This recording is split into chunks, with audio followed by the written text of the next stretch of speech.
Right along. Alright, what are we dealing with here? Okay, the chart above, or I guess chart over here, shows the pressure as a function of the depth for every 15 feet of descent into the ocean. If the pressure increases at a constant rate for every foot of descent, which of the following graphs describes the given data? Alright, this is definitely an excessively wordy problem, and it may kind of confuse you some of the junk they're saying here, but in order to solve it, you're going to basically disregard a lot of it. Alright, so some things that might be confusing here. Okay, so for every 15 feet of descent, alright, it's definitely showing us that every 15 feet we go down to the ocean. The pressure increases at a constant rate. Alright, so what that basically means is if we were to graph this, it's going to give us a line. But we already knew that because look at our answer choices. I think we're only really dealing with lines, so I wouldn't pay too much attention to this constant rate bit. It's really just giving us information that we could have gleaned from looking at some of the answers. Which of the following graphs describes the given data? Alright, well that's simple enough. All this, and by the way, in the answers here I shortened it. This P stands for pressure, and then obviously D stands for depth, O is the origin. Alright, so basically what it's saying is if we took these if we took these sets of data and we tried to graph them out, which one of these is going to be the graph? So I think the easiest way to do this is let's just graph it on our own and see which one of these it looks like. And so according to the kind of answer choices they're giving here, they're nice to us because they give us all standardized, where pressure, or P, is always going to be our y-axis, so I'll just P, and depth is always going to be our x-axis, so that's good. That's going to help us. Oops. D for depth. Alright, so let's just start plotting some points down. Alright, so when the depth is 0, so the x-coordinate is going to be 0, the pressure is 14.7, so I don't really need to make it terribly exact. Don't really worry about these numbers. It's more the trend in the numbers. So I'll just say that looks good enough to me. That's 14.7. So that's our first point.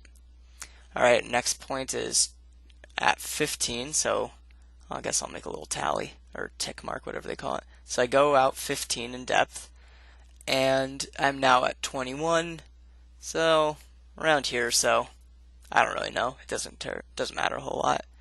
30 and 45. So at 30, I'm up even more. And at 45, I'm up even more. In the end, now this is the constant rate, that means it's going to be a line, so I can kind of connect this in a line. There it goes. Alright, and now let's see which one of these guys looks like it. Let's start with A. I'll get out my red marker of death. Alright, A, okay, well it has a downward slope. It looks like it's decreasing, which is definitely not what we got here, so we can rule A right out. Let's look at B, kind of the same thing. That even goes negative pressure. I'm not sure if that's really possible. Get rid of that. C, alright, C's kind of looking the same. We'll hold on to that. D kind of for the same reason, and E. Alright, so these three are our major contenders because they all have the upward slope, which is the easiest thing to see on this graph. Now let's look at some of this other stuff. Well, if we look at C, it's saying that when the depth is 0, the pressure is also 0. You see how it has this point right here where they both start the origin? But we look at our graph, and if we look at the chart here, it's saying at 0, we already have some positive pressure, right? When this was at 0, this is already up a little bit. So because of that, I think we can rule out C, and for the exact same reason, look at E. This is going out.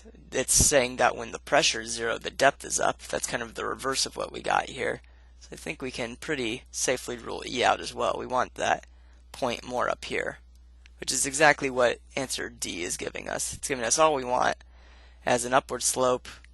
When the depth is 0, the pressure is at least positive, in this case 14.7 to be exact, and so I believe D is going to be our correct answer.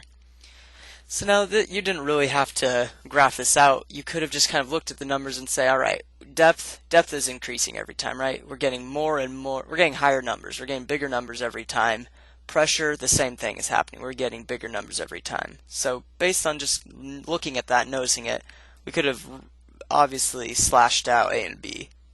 Now looking at these other guys, maybe our graph was a little bit more helpful. Really, if you just look at the first point though, and look at these graphs, when depth is 0, pressure is positive, 14.7. The only one that expresses that is D. So you didn't really need to draw the graph. That was just kind of a, more straight and narrow way to make sure we got the right answer. But in the end, you could have looked at it and seen that, again, the correct answer is D. Alright, thank you everyone for watching the video, and have a good night.